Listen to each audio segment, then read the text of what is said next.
Dude, what? She's crazy. What's up, my friend? Today I'll be reacting to Bazooka Tank M50 onto the thing. But before I go into that, can I ask you for one thing? If you can leave a like, thank you so much for that, my friend. This is the best way to show support. If you can subscribe, oh man, in that case, forget about it. You make my day. Have that in consideration. Now, link for the original video in my description. I love Fat Electrician, so let's play it. I really thought that the Mark 19 was the most Marine Corps thing to ever be invented, but I was wrong because it's absolutely this. Oh boy. Today we're talking about the M50 Ontos, aka the Thing. Okay.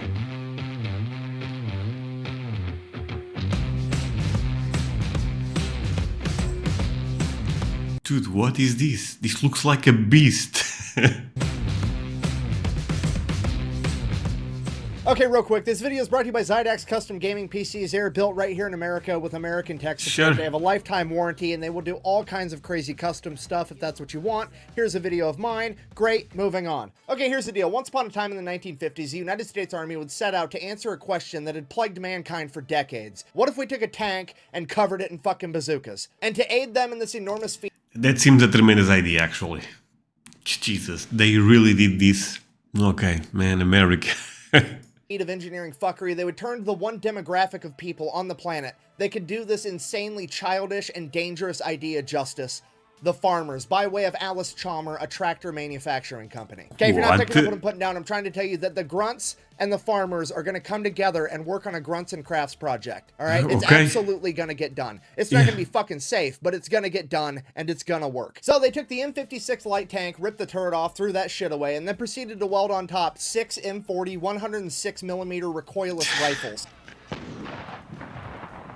Yeah, technically they're not bazookas, they're recoilless rifles. There's a slight difference in how they function, but at the end of the day, as far as the 99.9% of people need to be concerned, it's a giant metal tube that you point at the enemy to blow them the fuck up, aka it's a bazooka. Plus, bazooka tank sounds way cooler than recoilless rifle tanks. So that's much cooler, but this is insane already. What the hell was that?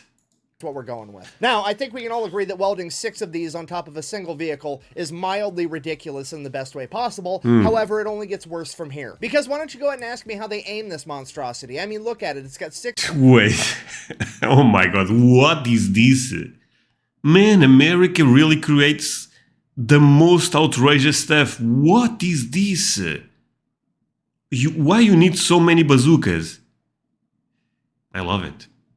6 different barrels, none of them are anywhere near each other. Clearly, it's going to be a nightmare, if not impossible, to aim this thing accurately, right? Yeah. Wrong. The farmers and the grunts got together and said, we'll just use a spotting rifle. They then proceeded to mount a 50 caliber rifle on top of every single bazooka barrel, and then they would just fire 50 caliber tracer rounds until they started hitting their desired target. Then they would fire the bazooka. They're literally aiming a giant gun with a slightly smaller giant gun. Dude, that's a great idea. So they actually have a more precise weapon, and after that, bam. I like it. Gun. I don't even know how to begin to write a punchline for that, so I'm just gonna go ahead and... I mean, could you imagine how confusing this would be to the enemy? Imagine you're some anonymous bad guy held up in a house or in a building somewhere, and this fucking monstrosity pulls around the corner as you're... Dude, oh my god, that would be scary. That looks like a Terminator tank. Butthole puckers, and you realize that this is probably going to be the longest, shortest day of your life, and your new pronouns are about to be here and over there. And then this thing... Okay. aims at you, fire. Sorry, not gonna comment the joke of the pronouns, but I thought it was quite good. And your new pronouns are about to be here and over there. And then this thing aims at you, fires, and it blows a nice little hole in the wall next to you as you're like, I mean, it's not good, but it's not nearly as bad as I thought it was gonna be. So the farmers finished up the prototypes and took it out to Aberdeen Proving Ground with the Army and the Marine Corps, at which point they promptly said, fire all 6 at once, we want to see what'll happen. And the sheer amount of backblast... Wait, you can fire all 6 as to... I don't believe it. I have to see it. Please have a clip on this. from that, knocked bricks out of the wall of the bomb shelter they were in, and shattered all the windows of the vehicles they used to get out there. And it is at that point that the army said, Wait, sorry. So that worked, but I would love to see a clip. and the sheer amount of backblast from that knocked bricks out of the wall of the bomb shelter they were in and shattered all the windows of the vehicles they used to get out there. And it is at that point that the army said they were no longer interested in having this vehicle due to the sheer amount of backblast, and they really did not like the fact that somebody had to get outside of the vehicle to individually reload each recoilless rifle after they had been fired. The Marine Corps, on the other hand, said, I'll take 300. The Marine Corps ordered 300. This is crazy. So the government was like, yeah, this may be not good. Yeah, give me 300. Actually, this is a tremendous tank. I like it. Man, America again. America does it again, baby.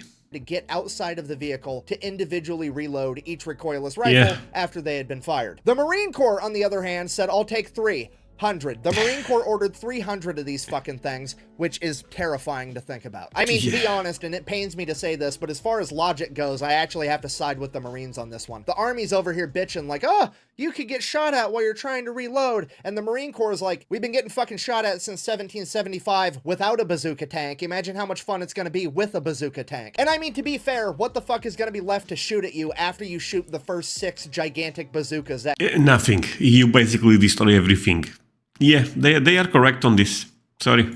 General direction. And even if somebody was still alive and they did have big enough balls to pop their head up to try to shoot at you while you're reloading, you still get to shoot at them with your spotting 50 caliber fucking rifles and the 1930 caliber machine gun on it. Like, it's a win-win. And I know what you're all thinking, but how did it perform in real life and not just on the chalkboard? Thank you so much for asking. It was first deployed in 1964 to the Dominican Republic during Operation Powerback, where it promptly destroyed both the tanks that they ran across, that being the AMX-13 and an L-60. And then after that issue was resolved, all 300 of them were promptly sent to Vietnam. Okay, here's the kicker with that. There was no established battle doctrine for this weapon. There's no rules, there's no standard operating procedures, and there was no Marine Corps MOS that was designated as being responsible for this weapon, meaning there's no one guy that's like the expert. They literally took 300 of these fucking monstrosities, gave them to the Marine Corps, and said, here's your bazooka chariot, kids, have fun. Shit got out of hand.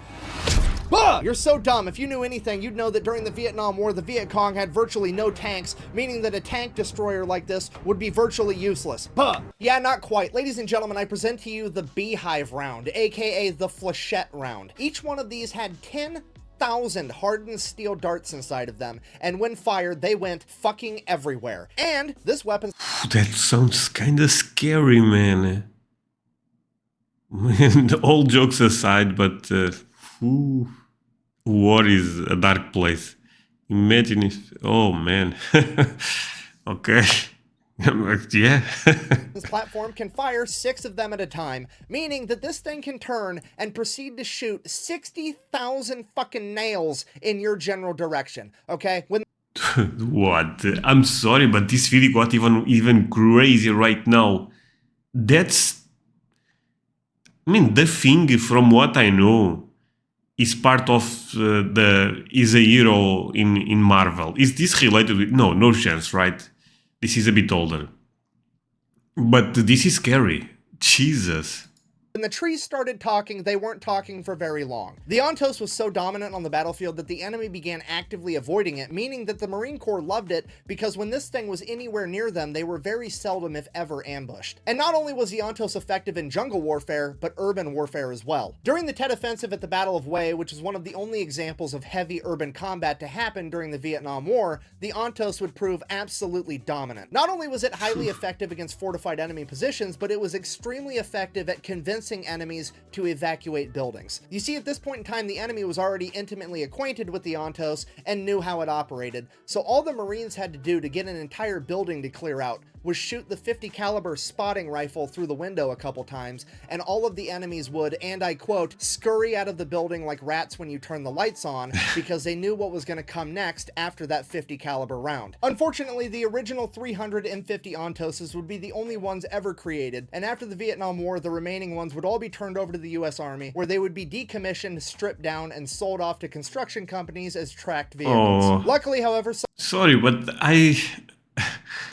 Man, why this? I mean, again, if you are the enemy, I can see why this is scary. But to be honest, everything is scary if you are the enemy against America. But this seems such a cool, weapon. I like this one a lot, man.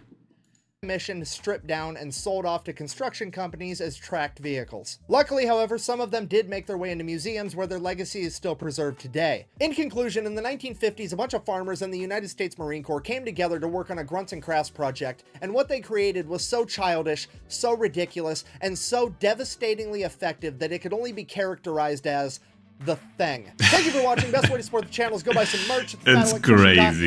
Quack bang. Out. I wonder if I can fit a bazooka tank in here. You probably can. Man, this was crazy. Me actually, I went to see that because I was not paying so much attention when the original clip was appearing because, I was expecting even more clips, but not a lot in the video. Let's see it again, actually. Dude, what? She's crazy. Okay, real quick, this video is brought to you by... Okay, I guess we can end the video. Man, this was insane.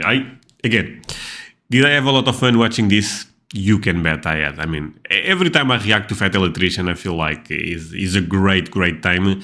I hope you guys also enjoy the videos. The best way to tell me is always to leaving a like. And of course, if you are not subscribed to Fat Electrician, go to his channel and give him all the support the guy totally deserves. He makes great content for us. That's it, my friends. Do not forget to leave a like, subscribe, all the good stuff. See you guys next time. Bye. And that's it for today, my friends. Hope you end up enjoying this video. If that's the case, do not forget to leave a like. Also consider to subscribe if you are new to my channel. And also let me remember you about one thing. I have a Patreon community. I put videos there a bit earlier than I put on YouTube. So if you want to support me and have access to early content, go to my Patreon. I will leave a link on my description. Take a look at that. You can also scan the QR code you'll be seeing here. And that's it.